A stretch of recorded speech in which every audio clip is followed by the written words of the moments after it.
Welcome to this week's Tuesdays with Tim, the leader and founder of TM Jazz, Belmont Village Festival, and Clubs of Mower.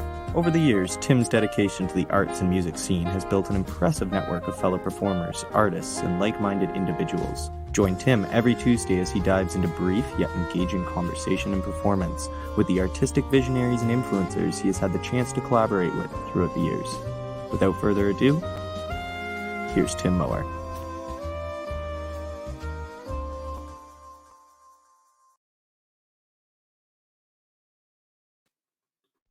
Welcome. Oh, sorry for that glitch there. Tim Moher here, Tuesdays with Tim.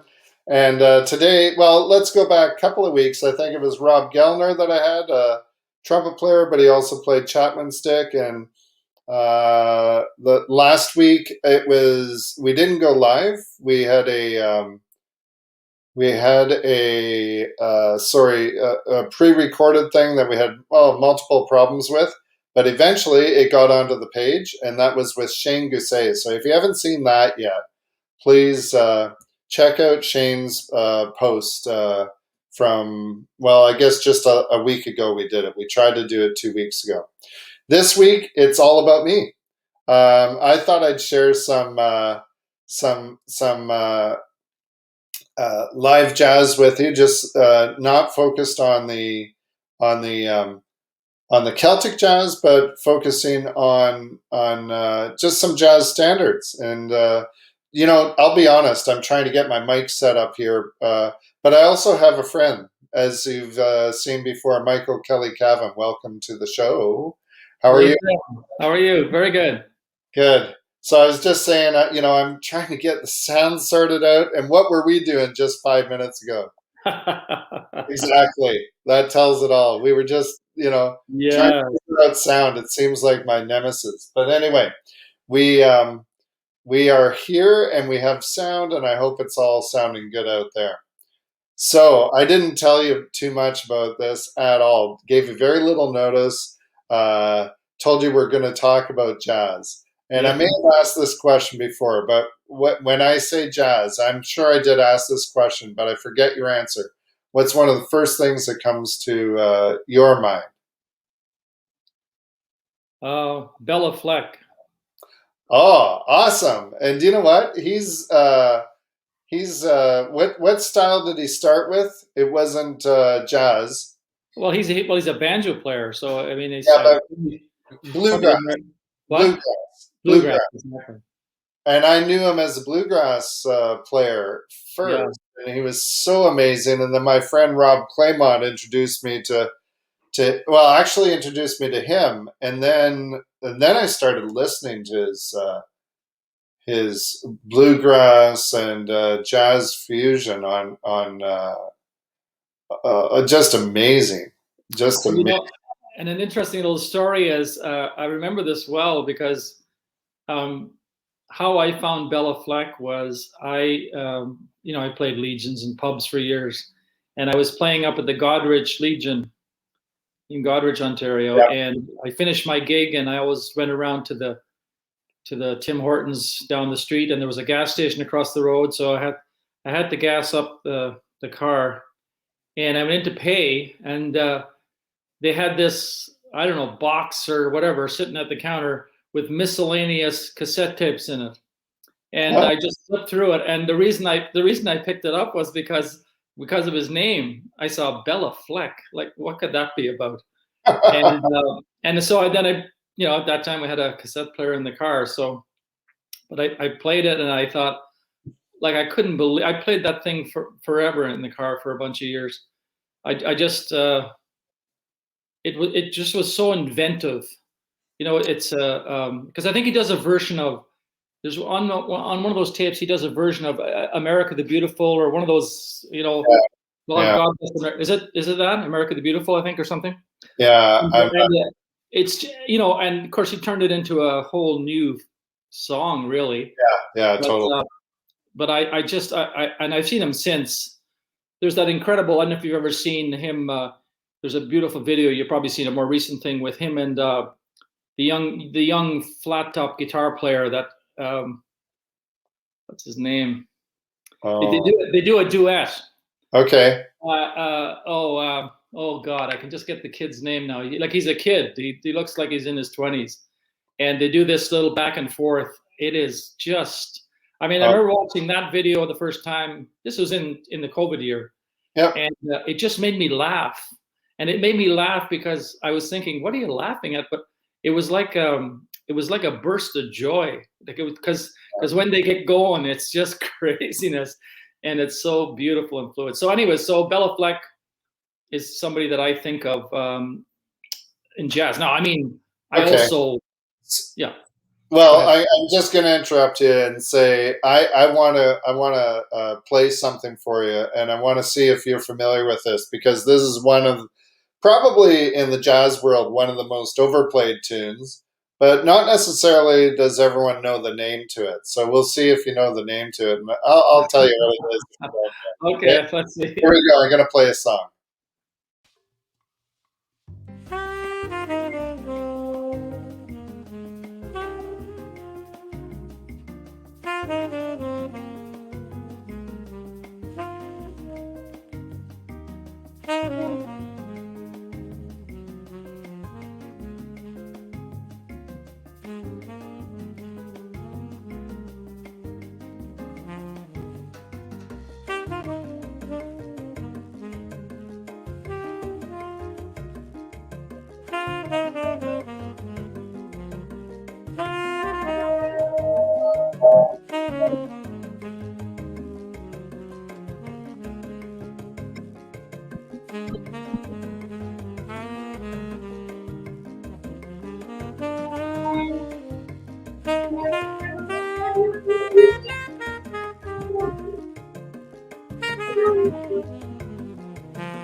Wow. There we go. Okay, first of all, I'm going to say it's interesting how that melody is very much like "Fly me to the moon and let me float among the stars." Oh, that's funny. It's got that. So what is the first? Just tell me the first name word. Is it a one-word First title? letter. Okay, it's a two-word name, and both words begin with B. And it was written. I'll give you hints, and you just jump in when you know the name of the tune. Yeah, okay. Kenny Dorham wrote it. He's a trumpet player, but it was made famous at first by Joe Henderson. Okay. And it was 1963, I think, that Kenny wrote it, but Joe put out the song in 1964. And it starts with B. And it's not a blues, but it's blue. Is it bebop something? No, blue bossa. Blue bossa. There we go. Well, it was interesting because obviously the percussion is very it's very Brazilian. Well, I thought that would be a nice one to share because one of the things is that travel is not so much an option for most of us anyway. And so that would bring us down to the islands, right? There we go. transport us there. Yeah, Okay. it also reminded me, Tim, of it's interesting how where we got our exposure to music. Like, most of us got our exposure to classical music through Bugs Bunny, and where I got my exposure to music similar to that was, I remember when I was living in Toronto, I used to go to what's called the theater called the Review Repertory. Do you remember that, where that was on Roncesvalles? Yeah, I don't know it, but I know Roncesvalles though. But, Yeah, so it was on Roncesvalles, and so it was kind of the foreign film theater, Okay. So I saw so many Italian movies there, and so many French movies, and it reminds me of, although you're telling me it's a Latin base there, but that maybe it's the tone of your sax or something. There's a real French quality for me with that. The soundtracks of some of those movies, they had a lot of jazz in those movies. Okay, so the next song that I'm going to play, and I'm playing two songs tonight. So this one, my plan was to try to get you to guess it because I don't start off with the melody. So there's chord structure underneath. Yeah. And I'm noodling to that chord structure, but I'm not playing the song. Okay. So the reason I took the two of us out the last time, I thought there were some sound issues. So I'll take us out again if that's necessary. Yeah. But otherwise, I'll keep us in. And give me the thumbs up when you think that you know for certain what this next tune is called. Okay? And anybody that's watching this can put it in the comment section if they think they know the name of this tune. So I'm not playing the melody right away. So here we go with the next one.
Oh, for God's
Well,